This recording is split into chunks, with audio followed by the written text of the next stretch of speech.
कि क्योंकि हिंदू लोग मूर्तियों की पूजा करते हैं इसलिए मुसलमानों के सामने हिंदू काफिर है। कितनी सच्चाई। पहली बात तो ये, इस्लाम में काफिर शब्द का मतलब सिर्फ मूर्ति पूजा करने वालों के लिए नहीं है, बल्कि उन सभी लोगों के लिए है जो इस्लाम को नहीं मानते।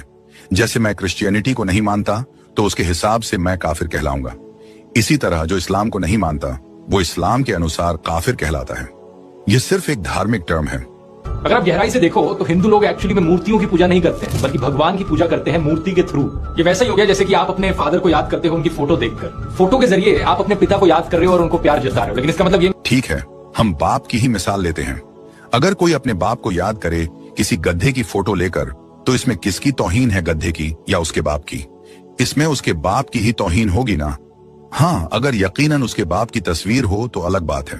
तो ठीक ऐसे ही वो खुदा जो फॉर्मलेस है, डायरेक्शन लेस है, टाइमलेस है, उसको एक मूर्ति की शेप दे करके अपने हाथों से उसके जरिए हम ईश्वर की पूजा करें, तो इसमें उस ईश्वर की तौहीन है। जैसे तुम्हारा बाप इंसान है और तुम उसको याद करो किसी गधे की फोटो के जरिए, तो ये उसकी असल पहचान को बदलना हुआ ना।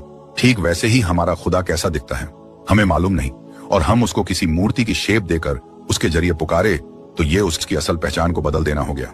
और खुदा तो कहता है कि जब कोई मुझे पुकारता है तो मैं उसकी पुकार सुनता हूँ। यहाँ तो किसी माध्यम का जिक्र नहीं है कि किसी माध्यम से सुनता हूँ, तो तुम मुझे किसी माध्यम से ही मुझे पुकारो।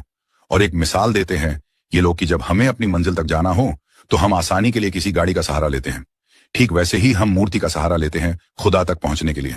तो इसी का जवाब देते हैं, मान लो वो मंजिल हमारे करीब है, इतना करीब कि जैसे हमारे जगुलर वेन जितना करीब हो, तो क्या उस मंजिल तक जाने के लिए किसी माध्यम की जरूरत है? नहीं। ठीक वैसे ही हमारा खुदा हमारे जगुलर वेन से भी ज्यादा करीब है, तो उस तक पहुंचने के लिए किसी माध्यम की जरूरत क्यों? फिर एक मिसाल की मूर्ति बस ध्यान केंद्रित करने के लिए है, तो ध्यान केंद्रित करने के लिए मूर्ति क्यों? बस उस खुदा का नाम ही काफी है। जैसे हम कहते हैं अल्लाह, तो फौरन उस खुदा की ओर ध्यान जाता है जो हमारा खालिक है, तो नाम काफी है ध्यान केंद्रित करने